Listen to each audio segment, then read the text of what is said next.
లేదు. యెహోవా అద్భుత కార్యములు ఆయన చేసే గూఢమైన కార్యములు అలా నెరవేర్పు జరగాలి అంటే ఖచ్చితంగా నీవు పూర్తిగా చావవలసినది. హల్లెలూయా.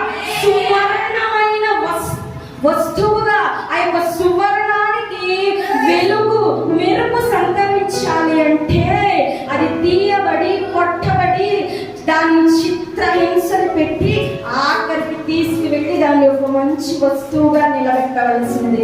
ఇప్పుడు కొడుతూ ఉన్నారని బాధపడకు. ఆ యొక్క కొట్టులన్నీ అనగా ఆ యొక్క వేదన అంతా పూర్తి అవ్వాల్సినది. ఆ శిల్పకారుడు దాన్ని పూర్తిగా చెక్కవలసినది. ఆ పని జరిగే వరకు తండ్రి చిత్తములకు నీవు అప్పచెప్పుకో.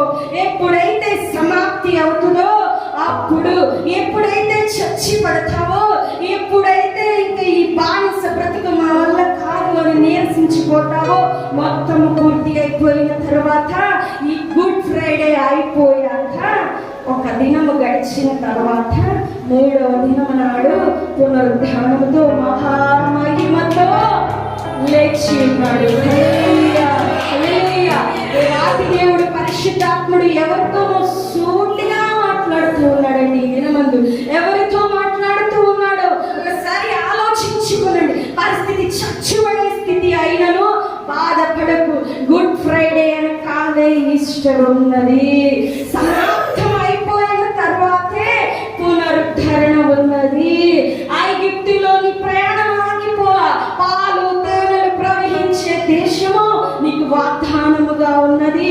ఆ వాగ్దానములు ఎప్పుడు నెరవేరుతాయి అంటే ఆజ్ఞలన్నీ అనుసరించిన తరువాతే. ఆ శిల్పకారుడు తన చేతిలో ఆ యొక్క మట్టితో కలిసిపోయి మురికితో ఉన్న ఆ యొక్క బంగారపు తీసుకొని దానిని చెక్కిన తర్వాత మాత్రమే అండి. ప్రాసెస్ లో ఉండగానే నేను వెళ్ళిపోతాను అంటే అటు లేక ఇటు లేక దేనికి పనికి రాకుండా మారిపోతుంది. హల్లెలూయా. ఐగుప్తు నుంచి ఇశ్రాయేలీయులు వచ్చేటప్పుడు అరణ్య మధ్యలోనే అలసిపోయిన వారు అనేకులు, పాపము చేసి వెనుతిరిగిన వారు అనేకులు, పాలు తేనెలు ప్రవహించే దేశము వాగ్దానముగా వారి కళ్ళ ఎదుట ఉన్న వెళ్ళలేని బలహీనతలు వీరిలో ఉంచుకొని వెళ్ళలేకపోయిన వారు అనేకులు.